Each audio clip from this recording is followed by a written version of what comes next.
Le pôle tennis de Brazzaville se met une fois de plus aux couleurs d'une compétition internationale accueillant l'ATP Challenger Tour pour une semaine intense de rencontres sportives. Une quarantaine de joueurs venus de 20 pays différents sont attendus pour ce circuit secondaire de tennis professionnel, offrant une opportunité d'évolution aux athlètes classés parmi les 300 premiers mondiaux. Le premier Brazzaville Challenger intègre le circuit ATP Challenger Tour, qui est le circuit d'entrée à l'ATP, qui est l'organisation des tennismen professionnels. La différence, vous avez intégré le circuit ITF en M25 et maintenant vous passez en ATP Challenger 50, donc ça veut dire 50 points ATP au gagnant du tournoi. À 48 heures du début du tournoi, les organisateurs ont tenu à souligner les éléments distinctifs de cette édition, illustrant l'engagement du Congo dans l'organisation de compétitions de haut niveau. Des tournois internationaux.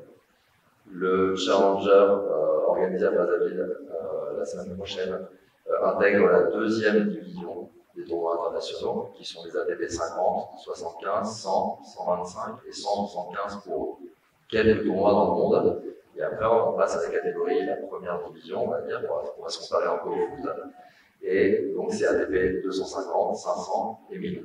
On peut s'enorgueillir d'avoir un plateau sportif qui tient vraiment la route pour une première édition. On a des joueurs qui sont connus sur le circuit international, comme le Français Kevin Emery, qui sera présent.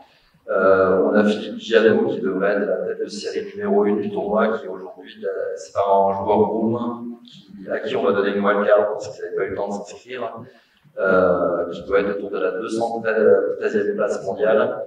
On a le vainqueur du dernier 25 qui revient, alors il ne remet pas son titre en jeu parce qu'on a changé de catégorie de tournoi, mais en tout cas qui a dû apprécier son séjour la dernière fois et qui va être un sérieux concurrent aussi, qui a fait une bonne saison. Ce tournoi représente un défi de taille pour l'unique tennisman congolais qui y participera et devra rivaliser avec des adversaires aguerris.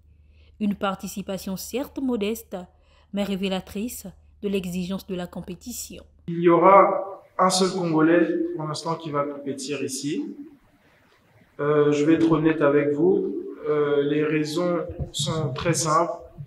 C'est que le niveau de la compétition est beaucoup plus élevé. Et le seul Congolais qui a, selon nous, donc je parle au nom de la fédération, qui a le niveau pour compétir ici, s'appelle Cheikh. Et ce n'est pas parce qu'il n'y a pas de joueurs congolais, c'est simplement une question de niveau. Le niveau de la compétition est assez élevé. Les joueurs qui viennent ici sont des joueurs professionnels qui sont relativement costauds et donc nous avons retenu Cheikh qui pour moi semble avoir le niveau requis pour pouvoir représenter le Congo.